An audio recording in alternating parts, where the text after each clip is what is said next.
이소연입니다. 제가 계속 몇 년 동안 이렇게 교회만 왔다 갔다 했는데 저한테 간증하라고 하셔서 제가 너무. 네? 마스크 벗고요? 제가 너무 좀 부끄럽고 그런데 제가 있었던 일을 그냥 자연스럽게 얘기를 해드릴게요. 먼저 저 어렸을 때서부터 그냥 조금씩 거슬러서 말씀을 드릴게요.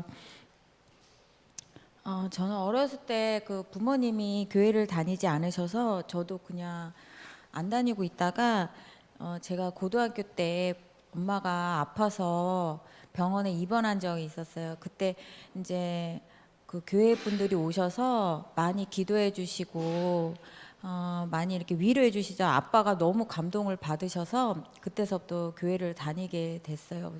근데 부모님들도 되게 순수하셔서 아주 처음부터 너무너무 열심히 잘 다니시는 거예요. 근데 저희는 이제 자식이다 보니까 그냥 부모님이 가라 해서 가게 된 거예요. 그래서 뭐 아무 생각 없이 그냥 따라가게 됐는데 제가 여중 여고를 다녀가지고 그 여중 여고생 애들도 재밌긴 하지만 딱 갔는데 이제 남학생들이 있는 거예요. 저는 이제 그래서 그 또 다른 차원의 그 재미가 있더라고요. 남자애들이 너무 웃기고 그래서 처음엔 그런 즐거움으로 다녀서 1, 2학년 때 너무 재밌게 다녔어요.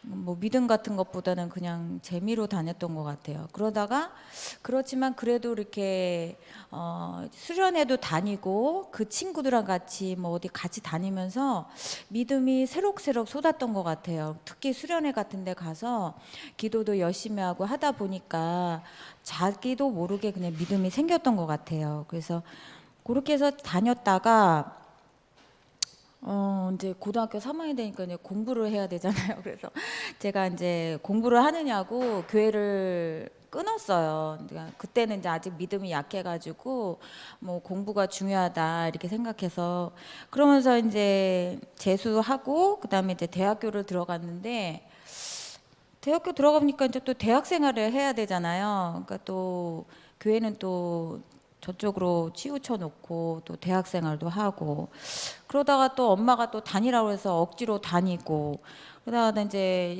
세월아 내월아 하다가 발령받으면서 또 이제 발령받으면 또 다른 세계가 있잖아요. 또 돈도 벌고 막 이러니까 거의 세속적으로 살았어요. 그러니까 교회는 항상 이거 다녀야 되나 말아야 되나 이게 고민거리였어요. 그래서 제가 정말 차라리 교회를 안 다녔으면 이런 고민도 없고 살았을 텐데 왜 내가 처음부터 이런 교회를 다녀가지고 이렇게 힘들게 생활을 하나.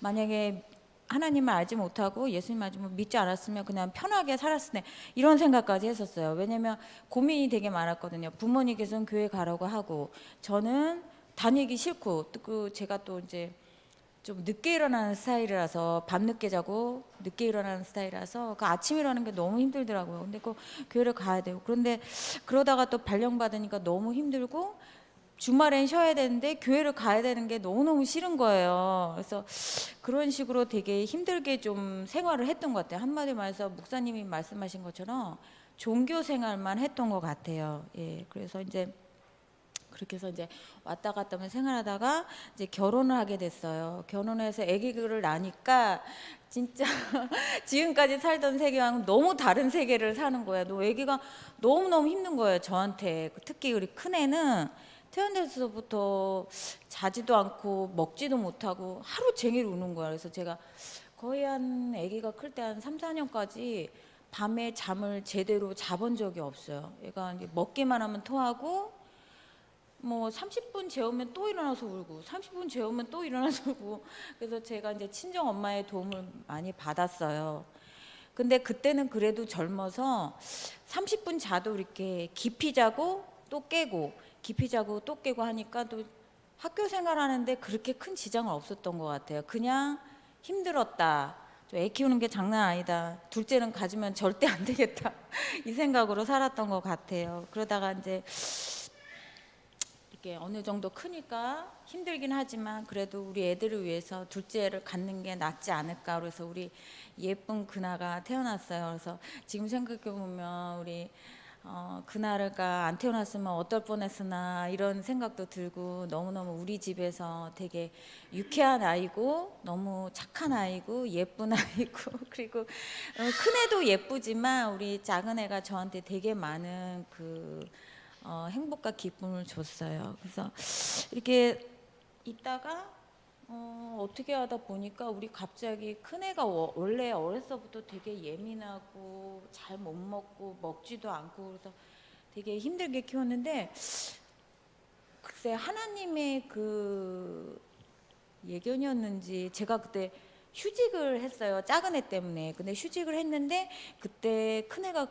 되게 많이 아파서 원래서부터 좀 많이 아팠어요. 어려서부터 뭐 남들 걸리지 않는 감기, 뭐 폐렴, 뭐 다친 거 그래서 입원도 되게 많이 했고 그랬는데 어느 날 갑자기 애가 이렇게 열이 막 나더니 정신을 잃고 쓰러진 거예요. 그래서 전 너무 깜짝 놀라가지고 이렇게 병원에 갔는데 원인을 알 수가 없다는 거예요. 그래서 너무너무 심각한 거예요. 그래서 막 계속 전전하고 막 입원도 하고 막 그랬었는데 다행히 그 병원에서 원인은 알 수 없지만 증상을 호전시키고 이렇게 좀 아프지 않게 해줄 수 있는 그러한 그 약을 이렇게 처방해줘서 그래도 생각보다 빨리 그 아픔이 좀 이렇게 많이 자리 잡았던 것 같아요. 그러면서 제가 그 한동안 그 큰애가 아팠을 때 제가 해줄 수 있는 게 아무것도 없는 거예요, 정말. 그래서 그때 진짜 하나님을 찾게 됐어요, 진짜로. 지금까지는 거짓 믿음이었고 정말 사람이 이렇게 힘들고 어렵게 되니까 하나님을 찾게 되더라고요. 그래서 막 우리 그 처녀 때 좀 이렇게 집 앞에 교회를 좀 다녔었거든요. 그래서 그 교회 목사님 사모님한테 막 되게 의지를 하면서 살려달라고 하면서 되게 열심히 다녔어요. 그러면서 저희 애 아빠가 교회를 안 다녀요. 근데 그때 교회를 열심히 다니더라고요, 정말. 그래서 우리 남편도 교회도 열심히 다니고 우리 가족이 열심히 다니는구나. 그러면서 정말 열심히 믿었어요. 근데 그거는 제가 살기 위해서 믿었던 것 같아요. 우리 자식이 너무 아프니까. 그래서 그래도 남편이 다니니까 너무 좋아서 이제 같이 다녔는데 안타깝게 그 교회가 몇 년 뒤에 이렇게 문을 닫은 거예요. 문을 닫았다 보니까 우리 큰애는 이제 건강해지고 이제 이제 저는 이제 건강만 하면 되니까 그래서 아무 문제가 없었는데 교회를 문 닫으니까 제가 다시 교회를 안 다니게 된 거예요. 그리고 남편도 안 다니게 되고. 근데 저는 이제 한번 그런 큰일을 겪고 나니까 좀 교회 생활을 열심히 하고 믿음을 좀 가져야겠다 그래서 막 이 교회 저 교회 이 교회 저 교회를 막 전전을 한 거예요.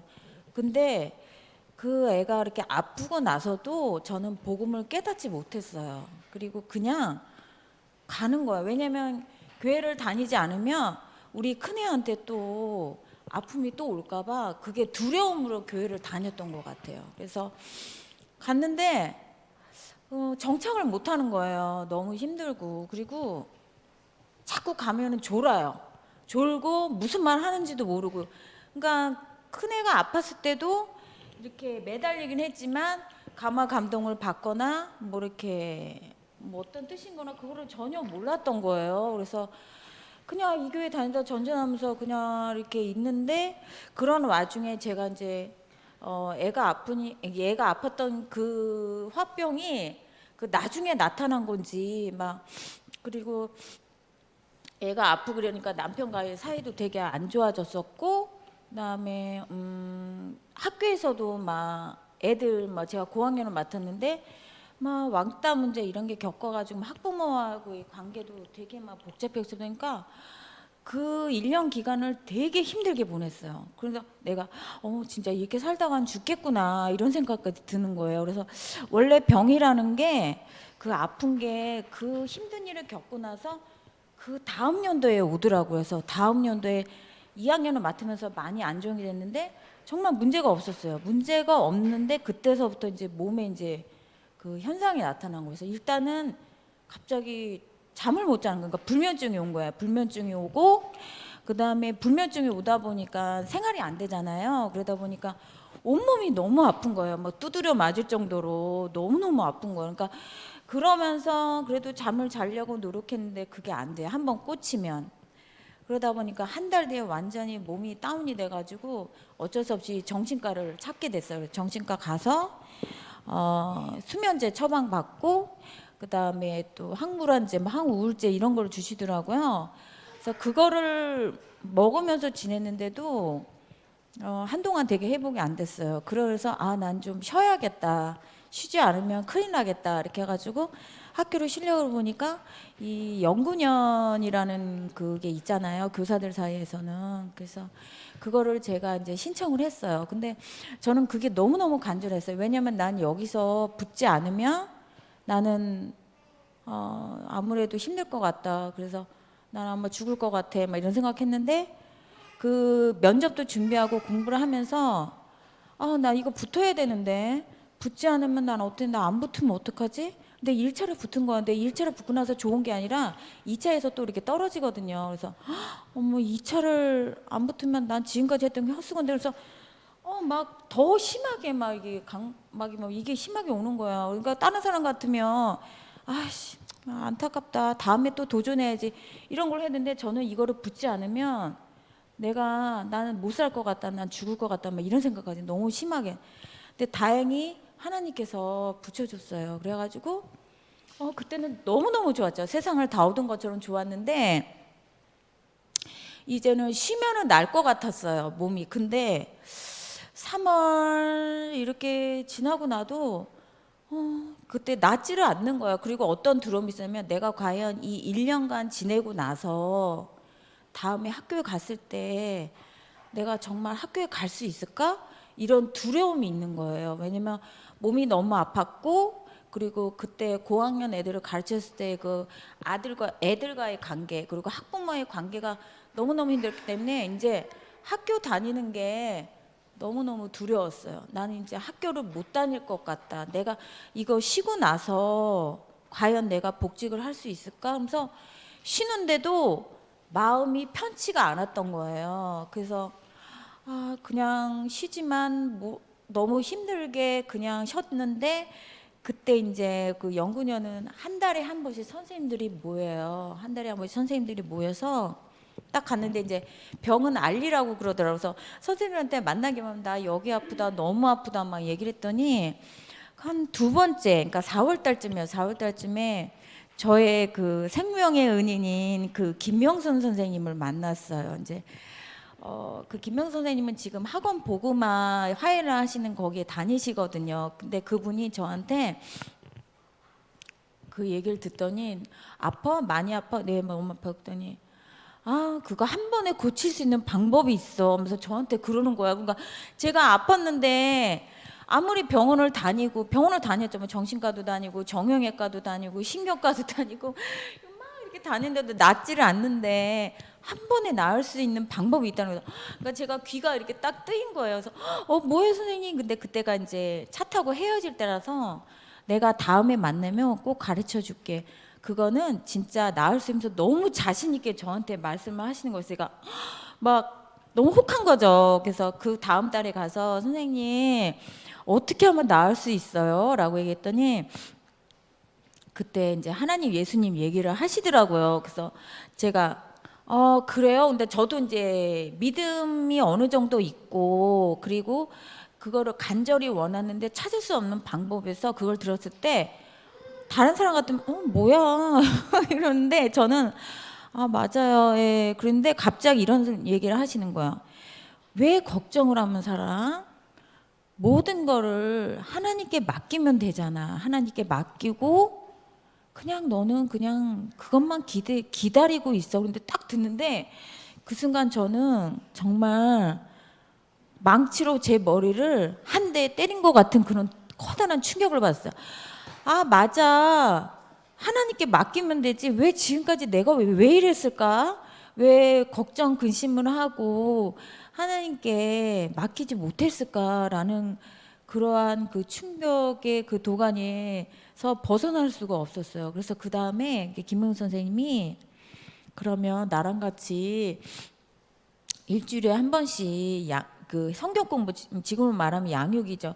하지 않을래? 그래서 네 선생님 제가 하고 싶어요. 그래가지고 선생님이 목동에 사셨는데 제가 부천에 사는데 목동을 일주일에 한 번씩 다녔어요. 다니면서 지금 들어보면 그 김명순 선생님의 그 말씀이며 이런 하는 것이 지금 목사님이 하는 그 양육 방식이 있죠. 그거랑 똑같았던 거예요. 그러니까 김명순 선생님이 그걸 배워서 저한테 가르쳐 준 건데, 그러면서 김명순 선생님이 목사님 말씀을 이렇게 그 카톡으로 보내주셨어요. 이거를 한번 들어봐라. 그러면 참 좋다. 이렇게 해서 네 알겠어요 선생님하고 들었는데 세상에 말씀이 너무너무 좋은 거예요. 그리고 지금 저한테 너무나 딱 맞고 저의 문제를 해결해주는 그런 말씀이 있었던 거예요. 그래서 어떻게 이런 말씀이 있을까 그러면서 뭐 쉬는 날이 저는 이제 1년 동안 쉬잖아요. 그러니까 밥 먹고 듣고 점심 먹고 듣고 들어놓아서도 듣고 계속 들어다 보니까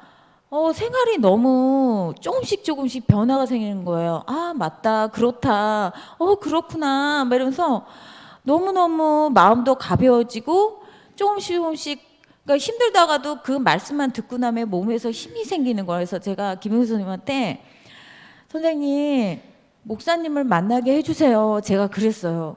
그래가지고 김용수 선생님이 저를 데리고 이 교회로 오셔서 목사님을 만나게 된 거예요. 그래서 목사님한테 그 처음에 영적 기도를 받고 이제 이 교회에 나오게 됐죠. 그러니까 지금까지 제가 교회를 계속 이 교회 저 교회 진짜 교회를 너무 많이 다녔어요. 근데 드디어 정착할 교회가 생겼다는 마음이 너무너무 좋았고, 그 다음에 목사님, 그러니까 처음에는 이제 그 목사님을 만남으로 해서 제가 이제 하나님 예수님은 사실 눈에는 안 보이잖아요. 그러니까 일단은 목사님을 만났다는 것이 제가 너무너무 그 안심도 되고 나의 그 생명의 은인을 두 번째 생명의 은인을 만났다 이런 생각이 너무 들고, 무슨 문제가 생기면 목사님한테 가서 물어보고 막 목사님한테 자꾸 기대게 되는 거예요 처음에는. 그리고 그래서 이제 그런 생각 양육을 드디어 이제 시작하게 됐어요. 양육과 그다음에 이제 예배를 이제 시작하게 됐는데, 처음에 목사님한테 그 영적 기도를 받았을 때 저는 그 따라하라고 그러더라고요. 영적 기도를. 그래서 하나님 아버지 뭐 지금 기억은 안 나는데 잠깐만요. 여기에 저장이 돼 있어서 제가 한 줄만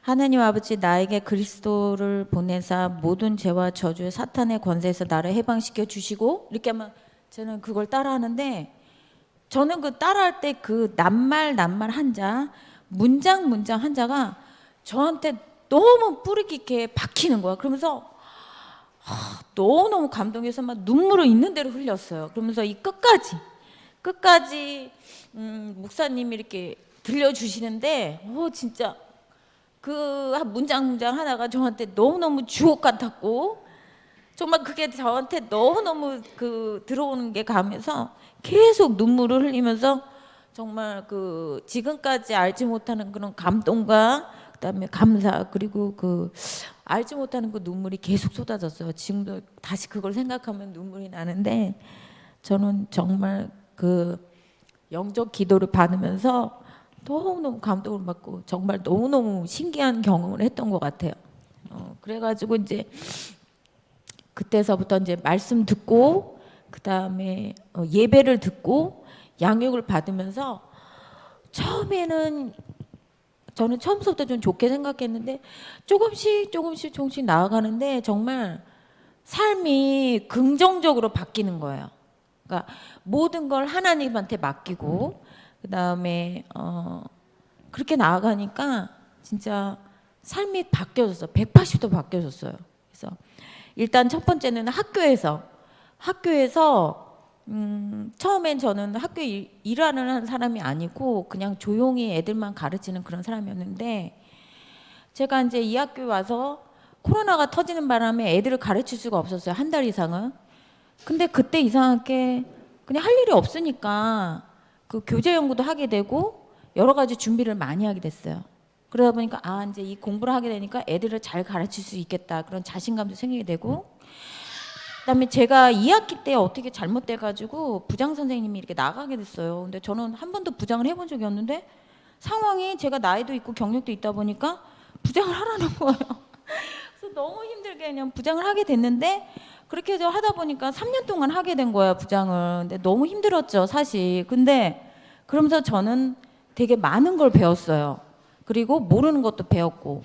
그래서 지금은 그 3년을 하고 나니까 학교의 모든 일을 알게 됐고 일을 쉽게 하는 능력자가 되었어요. 그래서 이제는 애들도 내 나름대로 처음에는 애들도 잘 못 가르치겠고 학교 일도 못 하는데, 지금은 하나님께서 그런 기회를 주셔서 이제 애들도 어느 정도 이제 경력도 있다 보니까 조금 그것도 있겠지만 애들을 어떻게 다뤄야 하는지 그런 것도 공부를 하다 보니까 그것도 알게 됐고, 그 다음에 학교의 전반적인 일도 웬만한 거는 다 옛날에는 뺐는데 일을 알게 되니까 쉽게 이렇게 접할 수 있는 것 같아요. 그래서 하나님께서 학교에 대한 능력을 주셨고, 그다음에 두 번째는 전도라는 것이 되게 힘든 것이라는 걸 알고 있었어요. 근데 제가 그 양육을 받게 되면서 그 경험을 하다 보니까 제 동생도 좀, 저희 집안이 조금 정신적으로 좀 멘탈이 약한 집안이다 보니까 동생도 불면증에 그다음에 성격이 되게 다혈질이라서 자기를 못 살게 구는 성격이어서 제 동생도 너무너무 아픈 거예요. 그래서 제가 그 친구한테 목사님 얘기를 했어요. 그랬더니 그 동생이 같이 가자는 거예요. 그래서 그냥 너무나 자연스럽게 동생을 전도하게 됐어요. 그래서 동생도 양육을 받고, 그러다 지나다 보니까 우리 막내 동생도 전도를 해서 양육받고 최근에는 저희 엄마까지 오셔서 양육을 받고 있어요. 그러니까 저는 전도가 되게 힘들 줄 알았는데, 물론 다른 교회를 다니시는데 복음을 깨닫지 못하신 그런 상태에서 오신 거거든요. 그래서 지금은 양육에서 저 처음에 혼자 시작했는데 지금은 넷이서 양육을 받고 있어요. 그리고 전도라는 게 어렵지 않고 그냥 이렇게 나의 삶을 얘기해 줌으로써 자연스럽게 오게끔 그런 상황이 됐고, 하나님께서 또 인도해 주신 걸 알기 때문에, 그래서 전도도 어렵다지 않는 걸 알게 되고, 또 하나는 제가 사실 11조 같은 거를 낸 적이 없는데 그냥 11조를 목사님께서 이렇게 11조 얘기하셨을 때 이제 11조를 내야겠구나. 근데 정말 신기하게 11조를 냈는데 전혀 생활이 불편함이 없고, 처음 한 해는 진짜 신기한 게 11조를 냈는데 돈이 막 들어오는 거예요. 진짜 신기하게. 그래서 어머님께서 이렇게 가지고 계셨던 땅을 팔면서 저한테 주시고, 그다음에 제가 이제 아무래도 학교에서 이제 일을 많이 하다 보니까 성과급도 더해 주시고, 그다음에 여기저기에서 또 그런데 지금도 이제 준하가 대학생이 돼서 등록금 비밀과 기숙사 비밀이 내는데도 전혀 사는데 불편함이 없고, 뭐 사는데 제가 사고 싶은 거 다 사고 있고, 예, 편한 대로. 그래서 정말 하나님께서 너무 많은 걸 나에게 주시는구나 그렇게 생각이 되고, 지금은 며칠 전에 양육을 받았을 때 목사님께서 구원에 확신이 있느냐 그런 얘기를 해줬는데, 저는 지금까지 구원에 확신이 없었어요. 이 복음을 깨닫기 전까지는. 근데 저는 지금 구원에 확신이 있고 기도응답에 확신이 있고 모든 확신을 확실하게 정립할 수 있어요. 바로 복음을 깨닫기 때문에. 그래서 저는 김명우 선생님, 목사님한테 너무 감사드리고, 그 다음에 진정으로 하나님 예수님이 살아계신다는 걸 느끼고, 이제 그러니까 하나님 예수님이 실상이고 지금 이 세계가 허상이라는 걸 너무나 잘 알고 있고, 그거를 통해서 제가 긍정적인 마인드로 변했고, 그래서 지금은 아프지도 않고 정말 행복하게 잘 살고 있어요. 걱정 근심이 없어요. 아직 살짝 우리 자식들이 좀 공부를 좀 제대로 안 하는 것 같아서 걱정은 되지만, 그것도 많이 그러니까 하나님한테 맡기려고 노력을 하고 있고, 그래 공부가 다는 아니고 나중에 얘가 이제 행복하게 살고 그렇게 자기 먹을 거 잘 챙겨 먹으면 그렇게 사는 게 행복이 아닌가. 그래서 지금 기도 제목은 그냥 그거예요. 성령 충만. 우리 준하거나 저 모든 사람이 성령 충만하게끔 살게 그리고 하고 있고, 그다음에 지금 저는 이제 목사님처럼 세 가지 그러니까 언약을 잡고 나아가는데, 제가 지금 요새 세 가지 언약이 있는데 그것이 뭐냐면 세 가지가 빌립보서 4장 6장, 네, 그다음에 마태복음 6장 33절, 그다음에 사도행전 2장 8절, 이 세 가지예요. 그래서 그 세 가지를 가지고 언약을 하게 됐습니다. 예. 제가 원래는 할 말이 없어서 목사님께서 15분 정도 하라고 그랬는데 저 5분이면 끝나요 이렇게 얘기를 했어요. 근데 하다 보니까 너무 말이 길어져서 죄송합니다. 어쨌든 제 얘기를 들어줘서 감사합니다. 네, 그래요.